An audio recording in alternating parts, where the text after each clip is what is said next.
सभी को मेरा नमस्कार। मैं अभी सर इंग्लिश कॉफी से आया हूं। आज आपको एक बहुत ही प्यारा छोटा सिंपल बेसिक टॉपिक पढ़ाने के लिए, जिससे आपकी इंग्लिश होने वाली है one more level up. If you want to speak English, if you want to speak in influensive English, if you want to learn effective English, if you want to win the heart of others, be with us.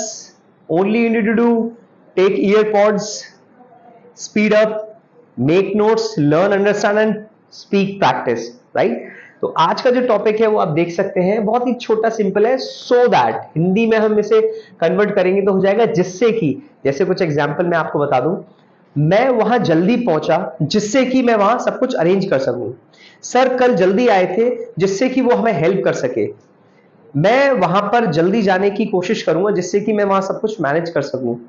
ज्योति को अब चीजें responsibility के साथ लेनी है जिससे कि वो समय के साथ बहुत कुछ अचीव कर जाए। तो आई होप आपको हिंदी मीनिंग समझ में आ गया होगा। आइए अब देखते हैं इंग्लिश में कैसे हम इसे यूज कर सकते हैं।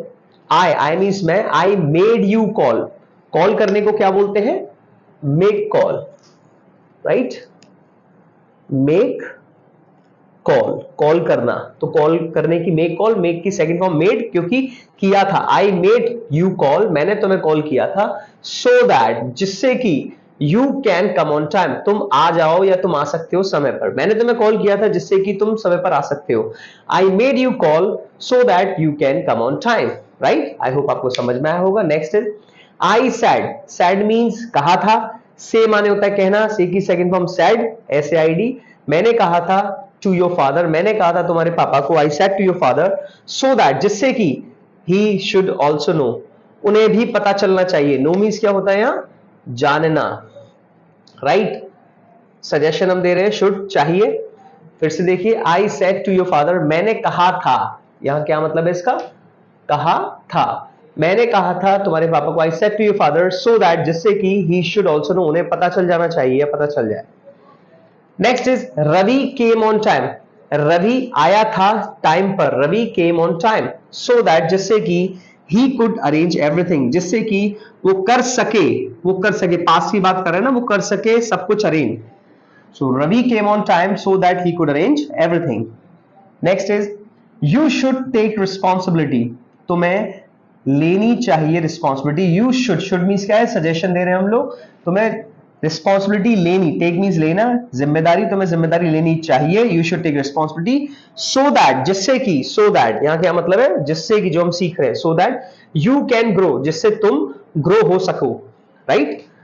Last is Anil will ask about uniform. Anil पूछेगा यूनिफॉर्म के बारे में। Anil will ask about uniform so that, जिससे कि ही कैन परचेज, वो खरीद सके, वो यूनिफॉर्म खरीद सके। Anil will ask about your uniform so that he can purchase। आइए मैं कुछ और एग्जांपल आपको इंग्लिश में दे दूं। I am making these videos so that you can learn early, right? अगर आप लगातार प्रैक्टिस करते हैं तो आप जल्दी सीखेंगे, जिससे कि आप अच्छी जॉब पाएंगे। If you practice daily and regular, then you will learn very good English so that you can get promotion and salary hikes, right? और एग्जांपल देखिए, मैंने उसे इनवाइट किया था जिससे कि वो अपनी सिस्टर को भी ले आए। I invited him so that he could get her sister और he could bring her sister. मैंने चाय ऑर्डर किया था जिससे कि मैं थोड़ा फ्रेश फील कर सकूं, I ordered the tea so that I can take and feel fresh. I hope आपको समझ में आया होगा।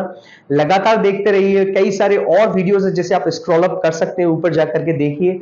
बहुत छोटे छोटे अच्छे वीडियोस हैं, सिंपल वीडियोस हैं। अगर आपको इन्फ्लुएंसिव इंग्लिश, इफेक्टिव इंग्लिश सीखनी है, must go on English coffee channel.